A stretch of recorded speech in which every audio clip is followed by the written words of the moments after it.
Here's the 3 secrets for an email reactivation. So first, I say email because you'll see it's not just email. First of all, you have to have a CRM. I can't tell you how many businesses I've worked with. My inner circle group, I've worked with hundreds of docs from around the world, and how many times, like, I jump on the call with them,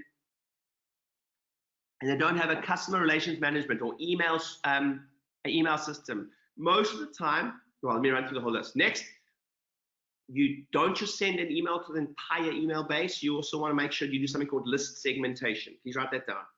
And secret number 3, always multi-step, multimedia. Never ever, write this down, never one and done. Never ever one and done. You will just, right now, you've just become experts in marketing. If you simply just do that number 3, if you just do number 3, you'll beat everyone. This is the only reason we kick everyone's ass, is because we just do number 3 in bucket loads. Never one and done. Always multi-step, multimedia. Let me run through the 3 points.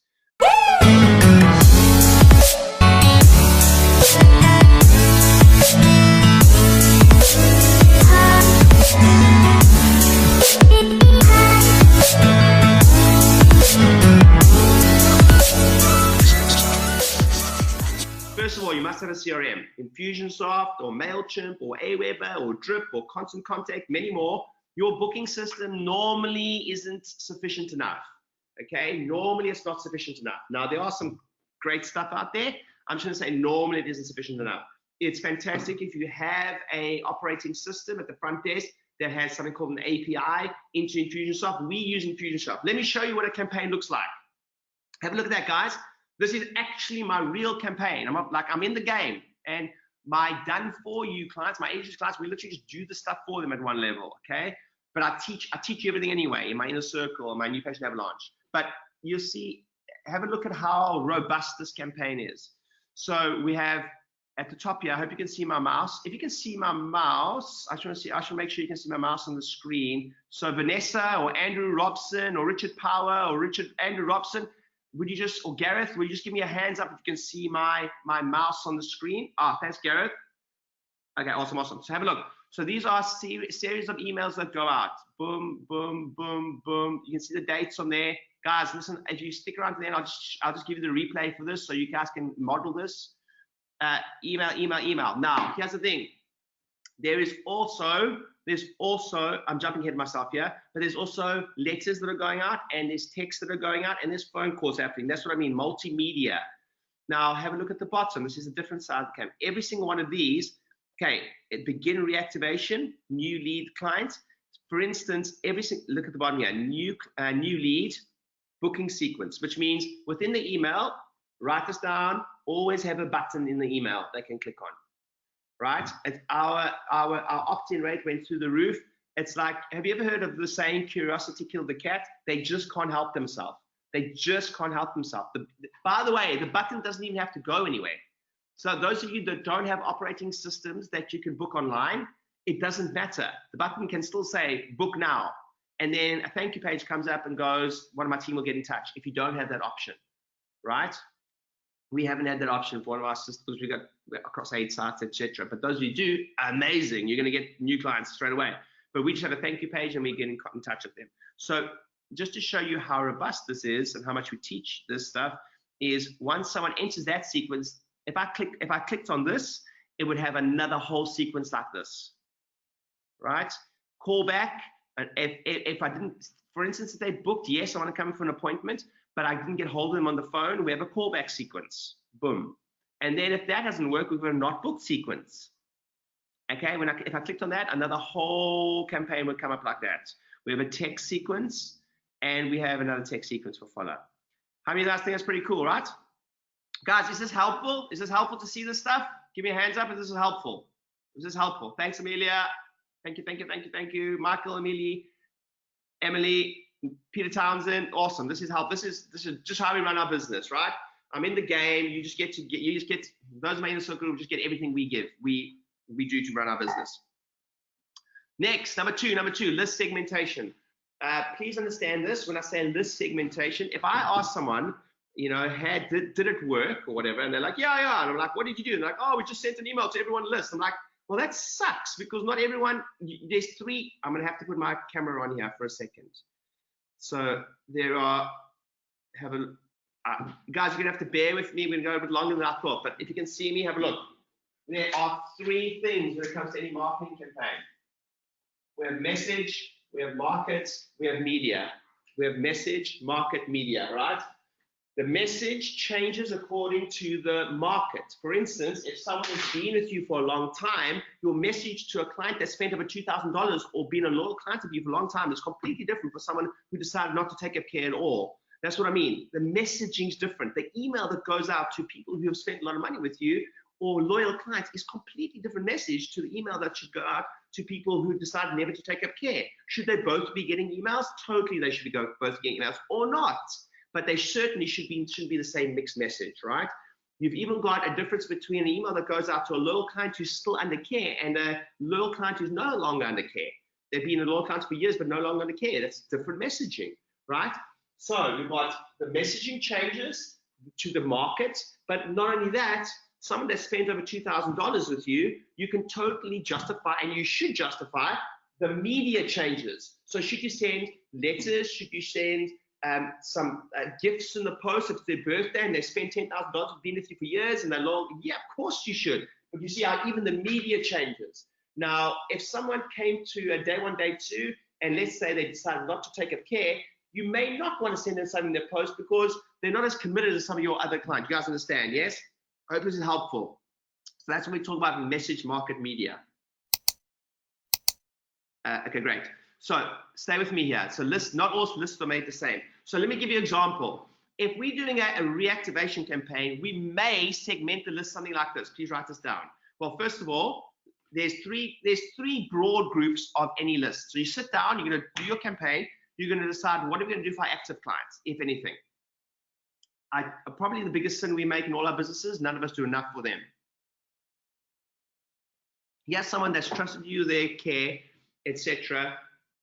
Like, I'm embarrassed. You know, when I was doing statistics in my business, I'll never forget, you know, when I was looking at one of our clients, our most loyal client, who's been with us for years, has spent, him and his entire family been coming to our practices for well over 10 years. And between all his family members, he's such a chiropractic advocate and he's a wonderful human being. And they've all spent over £30,000. So that's probably close to $40,000 in the last 10 years with me and my team and my business, etc. And that's the whole family, right? And you know, when I really saw that, I was totally embarrassed about the fact that yes, I've sent them birthday cards, etc. But how do you think that particular client and his family deserve an incredible birthday gift? Or it doesn't have to be when they get there, but certainly when our clients are spending whatever they're spending with us. You know, the fact that we're not sending our active clients like big hampers in the post for Christmas and birthdays, it's crazy town, right? And I know that I dropped the ball many times with that in my business. And I'm spending £20,000. I'm spending close to $30,000 in the next quarter in my business with all just cleaning up all our copy, cleaning out all our letters, cleaning up all those type of things. And I'm just going to give that to my inner circle group. Pretty cool, right? So anyway, let me talk about this. Next, inactive.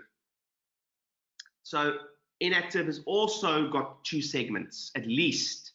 You've got inactive, high spend, inactive, not high spend, for instance. Okay. And then you've got prospects. These are people who opt into stuff on your website, right? I've got a podcast. Listen, there's one of my podcasts. Guys, if you haven't subscribed to my YouTube channel, please subscribe to my YouTube channel. I just get free content there, and we're upping the game there all the time. But one of my podcasts, this is a true story. There's a podcast on there that describes what stuff you should do on your website. We have there's a gentleman that all he did was listen to my podcast and just copy every single thing I said in that podcast, and he tripled his new patients from his website. That's all you ever do for me. It's free. Go grab it. You'll kill it. Okay. Prospects. These are people who have put up their hand but not yet come in any way, shape, or form. I'm just going to quickly mention GDPR. Those of you that are in Europe, you need to get permission to market to them after that, right? So let me go through it again. Active, inactive, prospects. Again, active, you've got different groups in active. High spend active versus low spend active versus inactive, high spend, etc. So it's very different. So here's an example. Here's an example of what I'm talking about. If you run a campaign, we may run a campaign in January, and we may decide we're going to send emails, letters, whatever, to males and females. Okay, let me say this again. We may decide that people that enter the campaign have to have this criteria. Males, females, at least had one adjustment. We may decide, at least one adjustment.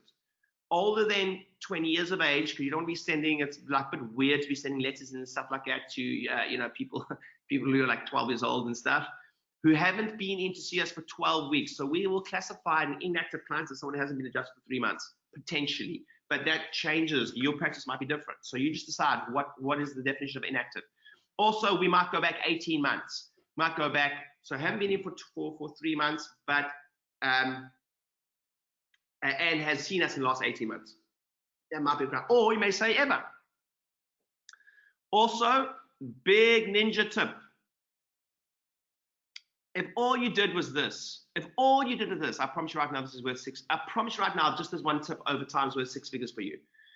If all you did every single campaign was the discipline of making sure you have a short list of your highest spends. So if all you ever did was just, because here's the thing about, I'm also going to be careful to, there's the perfect world thing, and then there's the achievable thing, right? Should we be, for instance, phoning every single client that's ever spent $1,000 with us? Totally we should. But often if I said to you, what about your top 100 spends that fit that criteria, or top 100 most loyal clients, just go one step further than everyone else is prepared to go for those top 100. That's just about achievable, right? You will kill it. That's all, by the way, this whole webinar, that's all you did, was you simply just went, hey, okay, cool. I'm going to go, Ryan said, just go draw a list of the top spend inactive clients who hasn't seen us for the last 3 months, over 20 years of age, males, females, and get that list together, and you phone every single one of them. And crucially, this is where multi-step comes in. You need to phone them once you've sent emails and something in the post. Why? I'm definitely I'm definitely giving you guys too much now, but I'm giving it to you anyway. Is the phone call starts with, hey, I'm just checking to see if you got our X, Y, or Z in the post. And that's the segue. Cool. So let's go through this. By the way, you guys finding this helpful? Give me a hands up if you're finding this helpful. Nink, Wesley, Vinny, Justin. Awesome. Thanks, guys. Thanks. Good job. So here's why. The 80-20 rule is actually true. So the rule says that 20% of your net income or turnover will come from, 80% of your net income or turnover will come from 20% of your clients, right? And I know that we've all heard that. That's called Pareto's principle, that 80% comes from just 20%. Let's say 80% of your wealth generation comes from just 20% of your effort. 80% of your income in your practice comes from 20% of clients. And you listen to me right now, and you're like, yeah, I get it. No, you don't get it. I went and analyzed my income. We looked at we just rounded at 10 million pounds worth of turnover. That was 10 million pounds in my business. I couldn't believe it. My jaw hit the floor when I saw the stat. Literally, it was between 20 and 30%. So 80% of the turnover came from between 20 and 30% of the clients ever. So that was 8 million pounds, came from just like 20 to 30% of the clients. So here's my question. What are you doing for the top 20%? What are you doing top 20%, inactive or active? At the end, I'm just going to give you, those of you on the webinar at the end, I'm just going to give you all of these so you can just copy and paste them. And I'm going to give you a little extra surprise at the end. But that's all you get from me is doubling down on that. Your highest spend and your top 20%. From an achievability perspective, you're going to get way more bang for your buck. Should you be doing it for the whole database? Totally, you should be. But if you hack this, you're going to do great. Next, always multi-step, always multimedia. Meaning, never one and done. Always have multimedia. So I will never do a campaign like this without going, it needs to be email, there needs to be some type of snail mail, there needs to be a text, there needs to be a phone call, and there needs to be a Facebook. Raise your hand right now on this email. It's very different for webinars, but raise your hand right now if you receive either an email or a text, or you saw me on Facebook in some way, shape, or form to be on this webinar. Raise your hand if you've got one of those three. Thank you. Bob, Alex, Vinny, Rolf. Of course, I'll do, like always, as much as possible. That's always multi-step, right? Always multi-step. Hey guys, thanks for watching. Don't forget to hit the subscribe button and turn on the notifications so you know exactly when I'm coming on to give you a great tip.